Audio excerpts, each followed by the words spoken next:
Yo guys, ketemu lagi dengan kita di sini ya, masih di segmen Sekelebat Info, di mana nanti di sini kalian bisa dapetin info terbaru dan terpanas. Oke, hari ini di tanggal 13 ya, di bulan Juni 2023.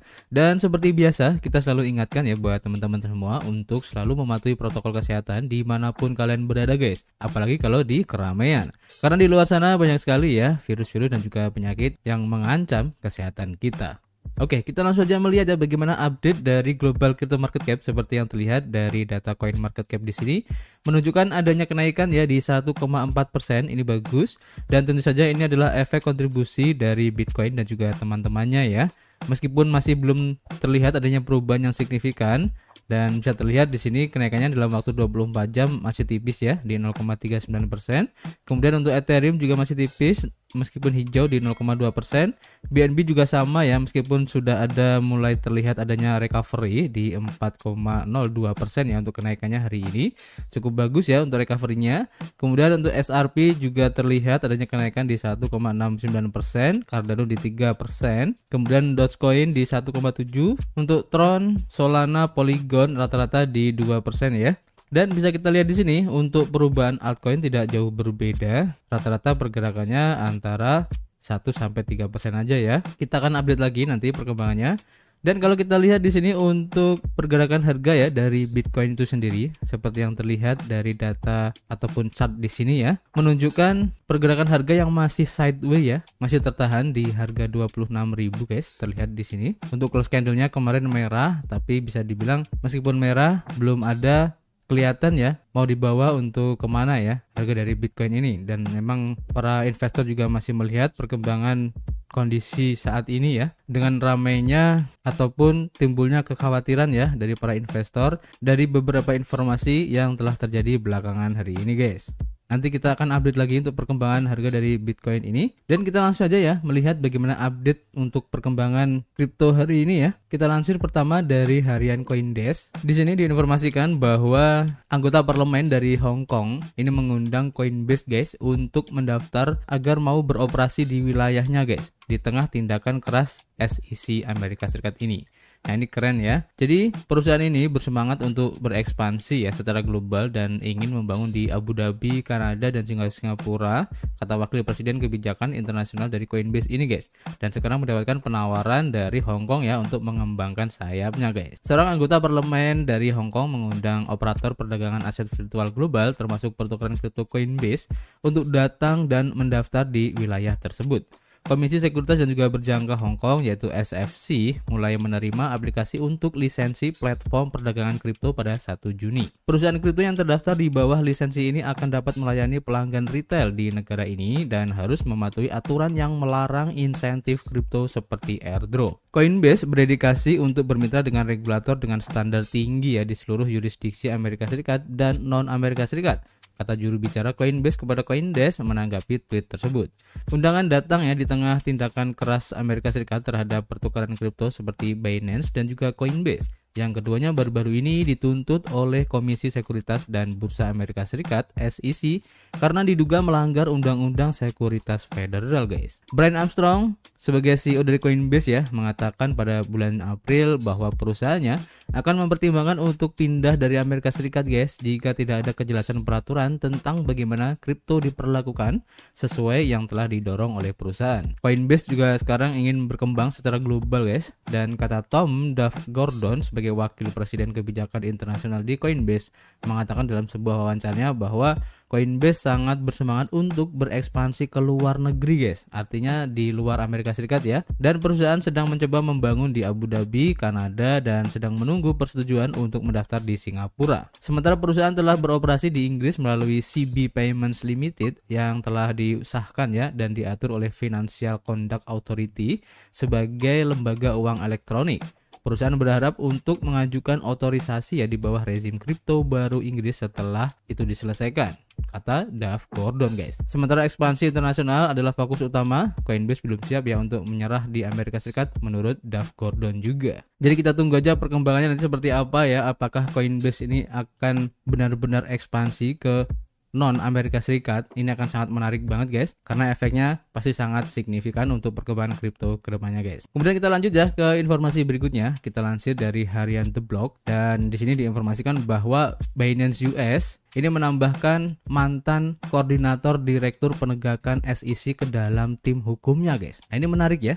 Jadi Binance US sebagai entitas Amerika Serikat dari bursa kripto Binance ini telah menambahkan 4 pengacara ya dari Milbank LLP ke dalam tim hukumnya, termasuk George Canelos yang dia itu sebenarnya mantan wakil direktur divisi penegakan hukum Komisi Sekuritas dan Bursa SEC guys. Jadi Canelos mengawasi sekitar 1.300 pengacara di SEC dan juga merupakan kepala unit kejahatan utama di kantor Kejaksaan Amerika Serikat di distrik selatan New York. Ini berdasarkan laporan dari Bloomberg News. Langkah ini dilakukan saat bursa kripto menghadapi gugatan yang diajukan terhadapnya ya minggu lalu oleh regulator guys. Binance jelas sedang mempersiapkan diri untuk menghadapi tuntutan pidana dan terus menyewa pengacara terbaik di dunia, kata John Reed Stark, mantan kepala kantor penegakan internet SEC di Twitter. Pengacara Milbank lainnya yang bergabung dalam tim tersebut adalah Adam Fee, Matthew LaRose, dan Andrew LeBlanc.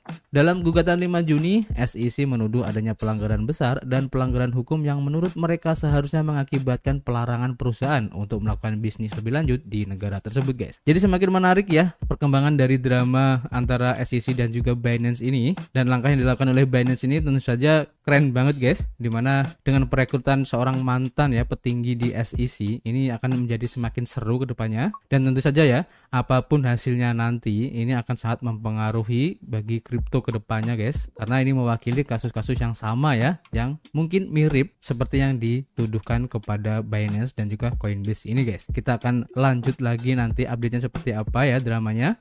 Dan informasi selanjutnya kita lansir dari You Today, di mana di sini diinformasikan guys, akhirnya ya Binance menghapus 10 pasangan perdagangan BNB guys. Jadi pertukaran mata uang kripto terkemuka di dunia berdasarkan volume perdagangannya yaitu BNB akhirnya mengumumkan penghapusan beberapa pasangan perdagangan spot dari platformnya.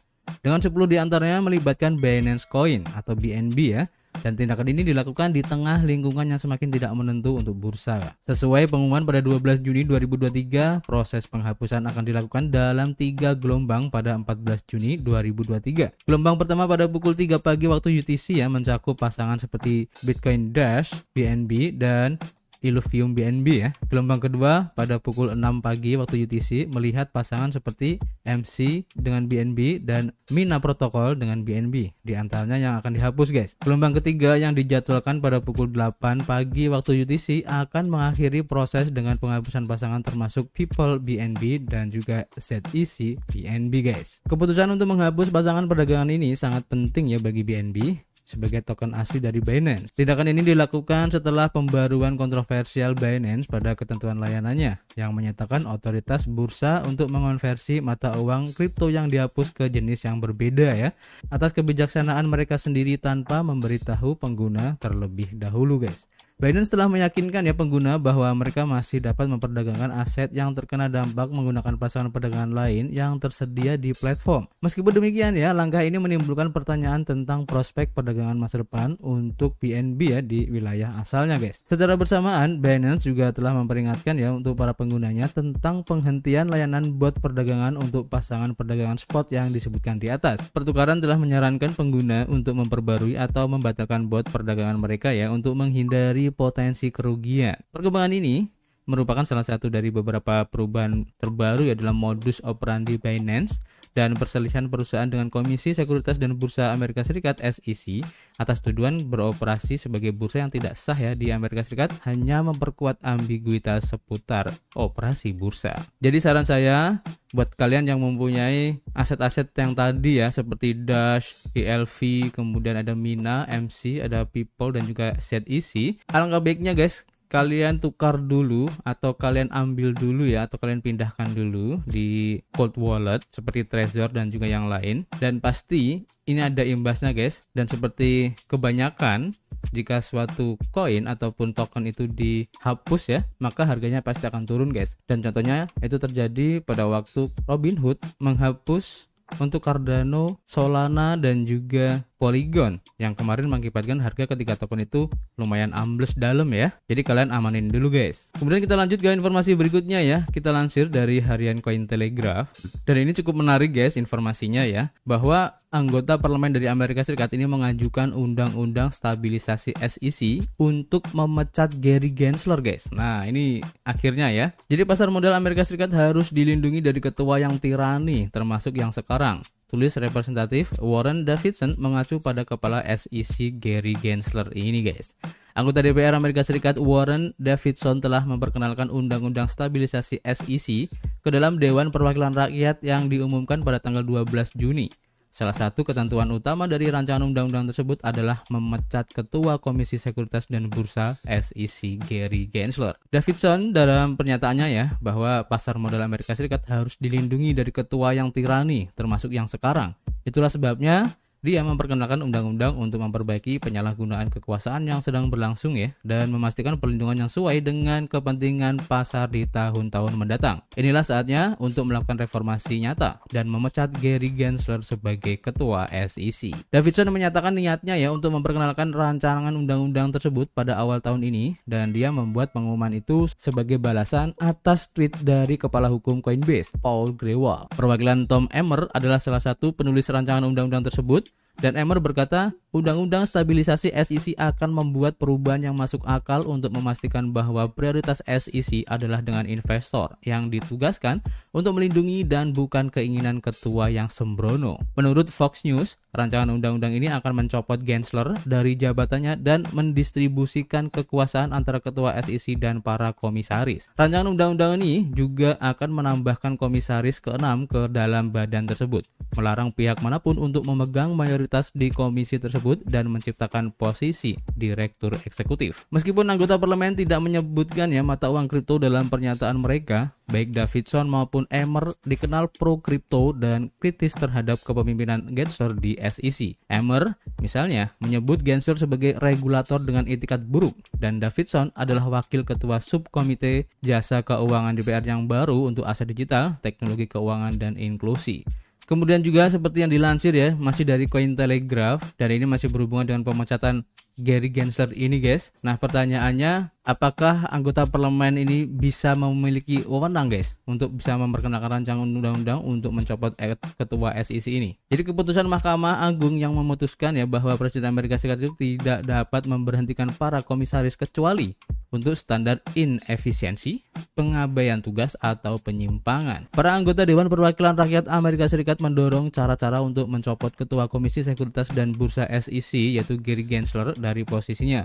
Tetapi legalitasnya mungkin lebih rumit daripada satu undang-undang. Pada tanggal 12 Juni, representatif Ohio Warren Davidson memperkenalkan undang-undang stabilisasi SEC dengan tujuan untuk memecat Gensler. Ketua SEC telah menjabat sebagai kepala komisi sejak dilantik pada April 2021 dengan masa jabatan yang diperkirakan akan berakhir pada 2026. Meskipun Davidson mengajukan tuduhan serius terhadap Gensler atas pelanggaran dan penyalahgunaan kekuasaan, memecat seorang pejabat lembaga independen yang dicalonkan oleh Presiden Amerika Serikat dan dikonfirmasi oleh Senat bukanlah masalah kecil guys. Sebagai contoh, meskipun Presiden Amerika Serikat dapat meminta komisaris SEC untuk mengundurkan diri atau menggunakan tekanan politik yang halus untuk melakukannya, ada kemungkinan mereka tidak memiliki otoritas tunggal untuk memecatnya. Setidaknya seorang ahli hukum dilaporkan telah mengklaim bahwa memaksa seorang pejabat SEC untuk mundur membutuhkan alasan tertentu. Keputusan Mahkamah Agung tahun 2010 ya memutuskan bahwa para komisioner tidak dapat diberhentikan oleh presiden kecuali dalam kondisi tertentu yang memenuhi syarat sebagai standar ketidakefisienan, pengabaian tugas atau penyimpangan. Pejabat lain seperti sekretaris kabinet bekerja atas kehendak presiden. Artinya, mereka dapat diminta untuk berhenti kapan saja. Anggota Kongres juga dapat memecat sesama anggota parlemen dengan 2/3 suara. Meskipun pendekatan ini sangat jarang dilakukan dan hanya terjadi 20 kali sepanjang sejarah Amerika Serikat. Gensler telah menimbulkan kemarahan banyak orang ya di dunia kripto serta beberapa anggota parlemen, dan selama seminggu terakhir setelah SEC mengajukan tuntutan hukum terpisah terhadap Binance dan Coinbase karena diduga menawarkan sekuritas yang tidak terdaftar. Pengajuan tersebut termasuk beberapa token yang sekarang dianggap sebagai sekuritas yang tidak terdaftar oleh komisi, sehingga total pelarangan dari SEC menjadi sekitar 68 mata uang kripto guys. Davidson mengusulkan ya undang-undang anti gangster pada bulan April sebagai tanggapan atas tweet dari Kepala Petugas Hukum Coinbase yaitu Paul Grewal. Undang-undang stabilisasi SEC jika ditandatangani sebagai undang-undang maka dapat merestrukturisasi komisi untuk menambah anggota ke-6. Badan saat ini memiliki 4 komisaris dan 1 ketua dan serta mengalihkan otoritas tertentu dari ketua ke komisaris. Nah, ini menarik ya, dan tampaknya juga perilaku ataupun keputusan dari si Gensler ini sudah membuat muak ya beberapa pihak guys, sehingga anggota parlemen pun akhirnya memperkenalkan rancangan undang-undang untuk mencopot si ketua SEC ini, si Gary Gensler. Karena dirasa memang ya si Gary Gensler ini belakangan ini sudah membuat keputusan-keputusan yang bisa dibilang itu kontroversi, dan banyak pihak sebenarnya sudah mengingatkan ya kepada si Gary Gensler ini, tapi si Gary Gensler ini masih saja kekeh dengan sikapnya ya yang anti kripto guys. Kita akan lanjutkan nanti perkembangannya seperti apa, apakah benar nanti si Gary Gensler ini bakal dipecat. Ini akan sangat menarik, dan tentu saja seperti biasa kita masih menunggu kritik dan saran kalian di kolom komentar. Nanti kita bisa ngobrol banyak ya tentang informasi-informasi tadi, dan yang pasti kita akan ketemu lagi guys di informasi berikutnya. Peace.